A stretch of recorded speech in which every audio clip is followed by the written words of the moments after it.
Hey everyone!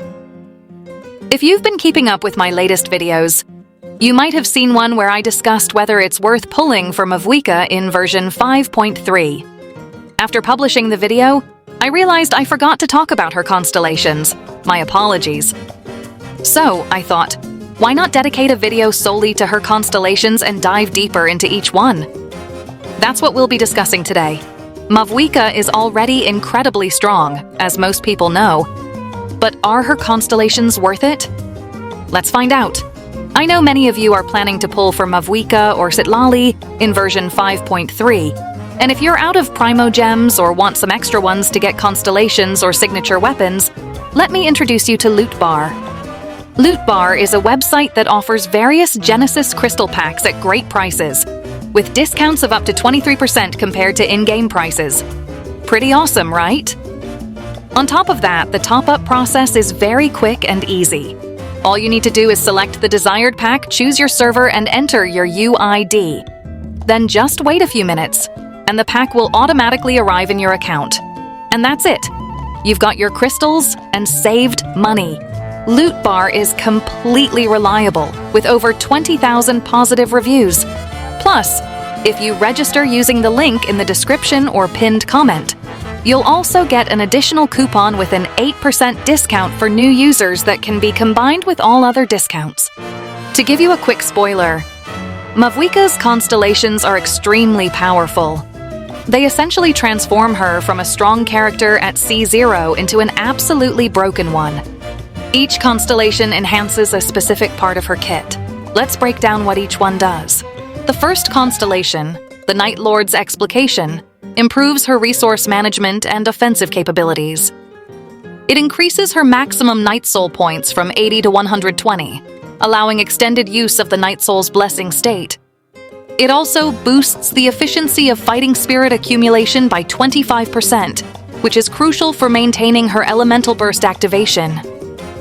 As a bonus, MAVUIKA gains a 40% attack increase for 8 seconds after obtaining fighting spirit. This makes C1 an excellent starting point to enhance her damage output and fluidity in combat. In my opinion, this constellation is almost essential.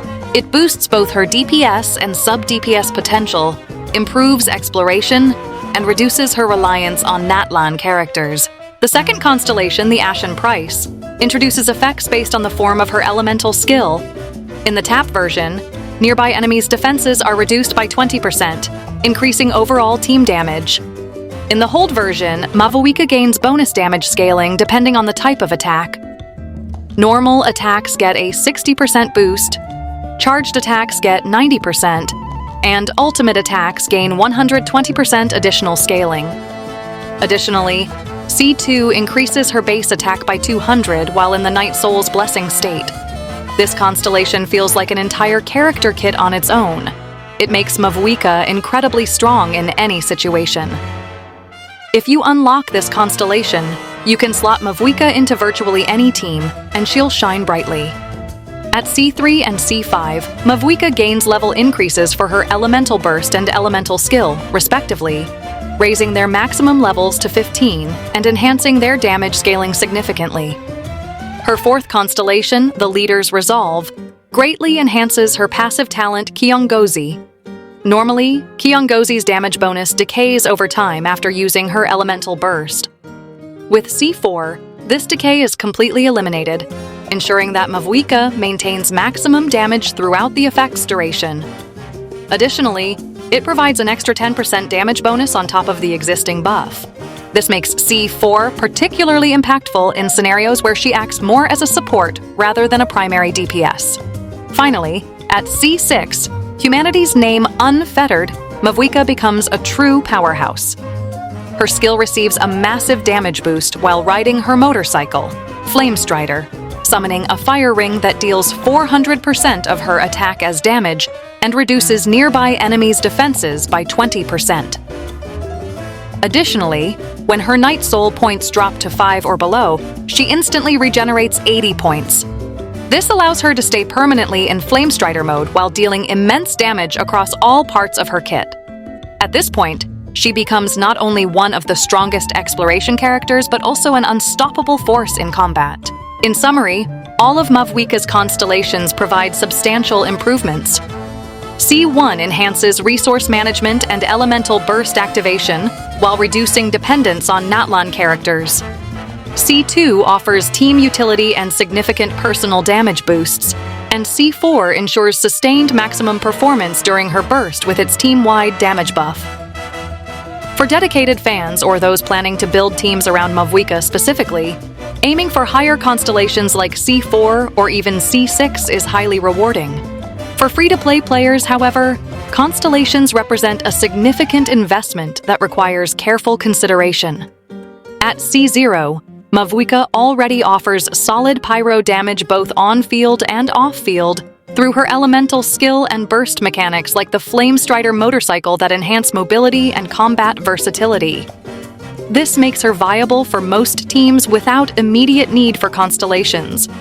However, it's clear that constellations elevate her performance dramatically.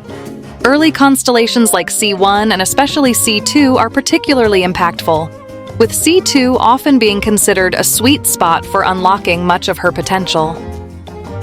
Higher constellations like C4 and C6 amplify sustained damage and seamless gameplay, but are less accessible due to their cost. For F2P players weighing whether to invest in constellations or diversify their roster with new characters or weapons, like MAVUIKA'S signature weapon, focusing on building strong artifacts and weapons at C0 may be a more practical choice. MAVUIKA remains a strong character at base level who can shine with thoughtful investments elsewhere without relying on constellations. It's also important to consider other banners in this update. Citlali will run alongside MAVUIKA'S banner and has incredible synergy with MAVUIKA'S kit. Depending on your account, like if you have Nuvalet or Arlecchino or plan to pull them, Citlali could also be an excellent addition to your teams. So consider all scenarios before deciding whether to pull for MAVUIKA'S constellations. It is also important to always consider MAVUIKA'S banner duration. MAVUIKA and Citlali will officially join the servers on January 1st and will remain until January 21st. Additionally, Genshin has a pattern of rerunning Archons within up to 4 versions after their release. So if everything goes as expected, MAVUIKA will have a rerun in version 5.7, so you might not need to rush to get all of her constellations right now. Focusing on C1 and her weapon, for example, and saving a bit for other characters could be a smart strategy. That's all for today. Hope this helped you decide. Let me know in the comments what your plans are. I always enjoy reading your thoughts on planning or even opinions about whether you agree with something in the video, so leave your thoughts below. And don't forget to like and subscribe to the channel. See you next time!